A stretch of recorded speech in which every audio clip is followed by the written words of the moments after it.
If we get any type of bony swelling in the axial skeleton or in the limb, you more than 5 centimeter in size, you have to evaluate it. Though it may be painless or without any constitutional symptoms, you have to evaluate it accordingly to the history, X-ray, clinical examination, and MRI. Otherwise, you can lose the patient, or you can lose the chance for a ideal time of the operation or treatment.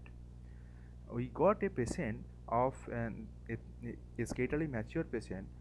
He complained of a very hard swelling over the proximal part of his thigh inner part, and he complaining of a very little pain during his walk, and recently the pain is increasing, but incidentally he got this x-ray from a local doctor. Then he came to our institute.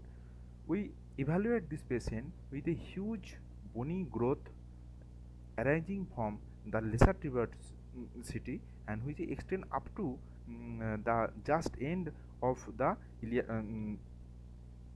ischial bone, and medially it is extend up at least just 1 to 2 centimeter close to the midline.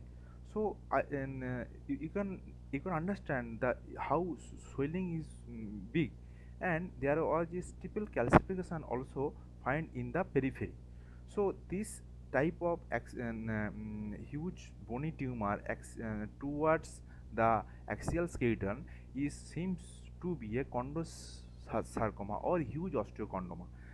So whatever it may be, when any type of osteochondroma, when it's cause any painful problem like bursitis or nerve damage or any type of compression or any joint restriction, then only the operative treatment is a excisional biopsy. Okay, but before that we have to do a MRI. Otherwise we cannot plan our operation.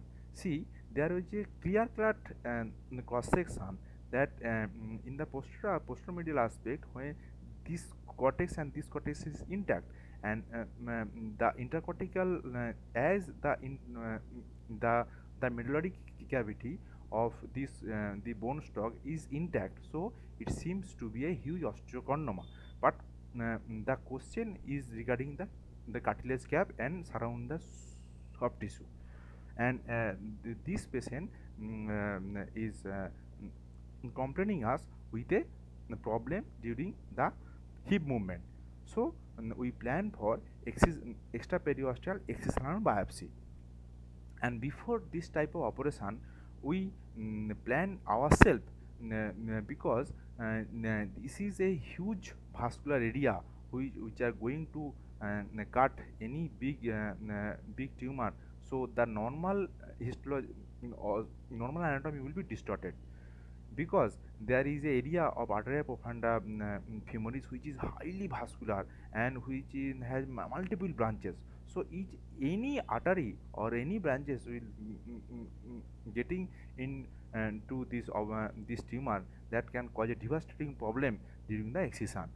So we have all according to the pre-op MRI, we plan this tumor or pathoanatomy or distorted anatomy, and we have already seen that the sciatic nerve is free of the tumor, only 2 to 3 big twig going into this tumor from posterior aspect, and one is from anterior aspect, or one is above, one is below, along with some 1 to 2 twigs which can be coagulated.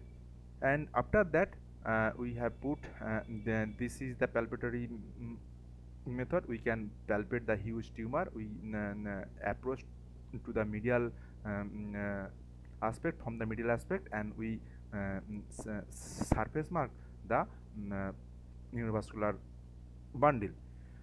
And as we are quite away from this neurovascular bundle, where and we put a incision from the ischial rim uh, up to the mid portion of the thigh. Now each and every dissection we have just split the normal fascia and the muscle, and we excise out whole the tumor from the base. Now during this procedure we have to ligate two to three branches which we have already planned, and we do not touch any big orbital like this. And after this big tumor resection, see, there was no active bleeding, so totally mm, bleeding free area. So after that we wash the bed with a ciprofloxacin. Why? Suppose it turns to a chondrosarcoma. Now chondrosarcoma cell are very or any cartilaginous cell are very risk sensitive to die with a ciprofloxacin or fluoroquinolones antibiotic. As we already know, in the child, the fluoroquinolones must not be given. Why? Due to cartilage damage. Same principle act over here, that after any operation of chondrosarcoma, the resection bed will be flourished by this ciprofloxacin lotion for 10 fluid for 10 to 15 minutes. After this therapy, we wash the wound and we have done our closure, because when there was no active bleeding. And this follow up, he can do his job very nicely. But the diagnosis was final diagnosis chondrosarcoma grade 1. But in the axial bone, this chondrosarcoma grade 1 take as a very high grade tumor, but as it is on the femur, so it can be acceptable. And these chondrosarcoma are highly chemo and radio insensitive. So we do not do anything, just the normal follow up for this patient. So who, what is the take home message from this operation? That you have to plan accordingly to the pathoanatomy of the the tumor. Otherwise during operation, and you fall into the soup when the breeder will come in relationship to the tumor. So I think you can treat this patient accordingly, and thank you.